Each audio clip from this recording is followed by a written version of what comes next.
Good day mga ka-sports natin dyan.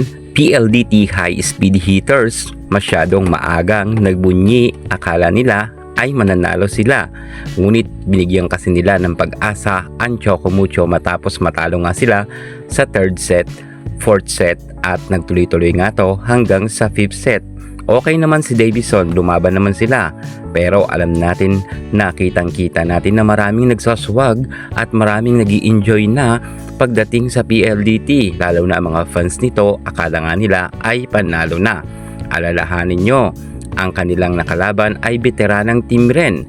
Ang Choco Mucho ay isa sa mga team na malakas. Tahimik lang yan pero malakas talaga sila. At hindi rin natin makakaila na magaling naman talaga ang PLDT. Lalo na itong si Savannah Davison dahil number 1 choice nga siya sa ranking para sa MVP award. Makukuha niya pa kaya ito? Or maaagaw pa to ng iba? May posibilidad na hindi siya ang magiging MVP. Alamin natin ang buong kwento. Pero bago ang lahat, kung bago ka sa aking channel, subscribe na. Click ang ating notification bell para lagi kang updated sa lahat ng issues sa volleyball. Susunod na!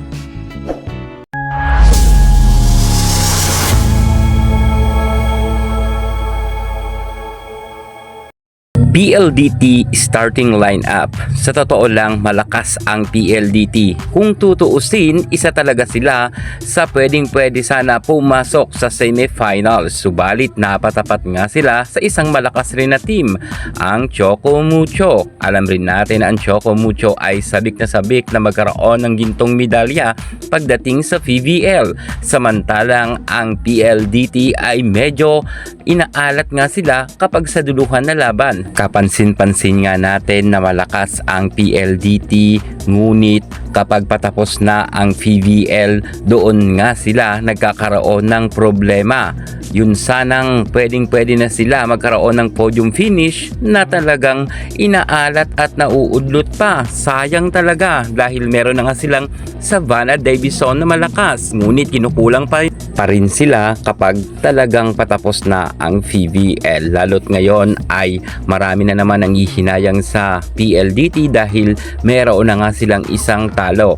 Isang panalo na lang ang hinihintay ng Choco Mucho, at kapag nanalo ang Choco Mucho sa March 20, ang kanilang ikalawang harapan, ay wala ng pag-asa ang PLDT at malalaglag na nga sila sa semifinal. Samantalang ang Choco Mucho ay aabante nga ito sa finale. Kaya kinakailangan talaga na pag-igihan ng mga kupunan ni Savannah Davison. Wag lang palagi siyang umiskor, ngunit kinakailangan talaga na tulungan siya ng kanyang mga kako-teammates kung gusto nilang magtagumpay sila sa kanilang plano na mapataob nila ang Choco Mucho.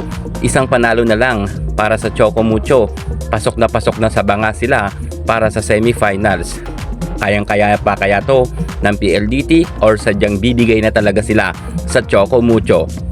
At alam nyo kung ano ang mangyayari kapag natalo sila, ay alam natin na kahit na nasa number 1 standing nga bilang MVP itong si Savannah Davison, ay maaagawan pa nga siya ng awards. Alam naman natin mga ka-sports na ang nagkakaroon ng MVP yung pasok sa Final 4. At hindi rin natin maikakaila na nasa Choco Mucho rin ang isa sa mga candidate para sa MVP. Walang iba kundi itong si Cici Rondina. Maaagawan niya kaya itong si Savannah Davison, or kinakailangan talagang manalo ng PLDT para malakas nga ang kanilang moral sa mga susunod pang games? Pero mukha talagang inaalat nga sila kapag ang Choco Mucho ang kanilang katapat. Never pa silang nanalo sa Choco Mucho kahit ng prelims. Gayunpaman, umaasa ang mga fans ni Savannah Davison, lalo na ng mga fans ng PLDT, na malulusutan nga nila sa second game ang Choco Mucho, dahil kapag hindi na talaga sila nakalusot, goodbye na nga sila para sa semifinals at mawawala nga ang MVP award ng ating Savannah Davison. Nasa pangatlong pwesto man si Cici Rondina pero mababago pa yan, at nasa pangalawang pwesto naman ang ating Brock Van Sickle. So abangan na lang natin ang mga magaganap pa kung ano ang mangyayari sa mga susunod na games. Mapanatili kaya ni Savannah Davison na siya magiging MVP? Kinakailangan na ipasok niya na muna sa finale ang kanyang team. Sa tingin nyo, makakalusot kaya sila sa second game sa Choco Mucho? Kung makakalusot sila, comment kayo sa baba. Yan muna pinaka-latest natin sa mundo ng volleyball. Thank you so much. God bless.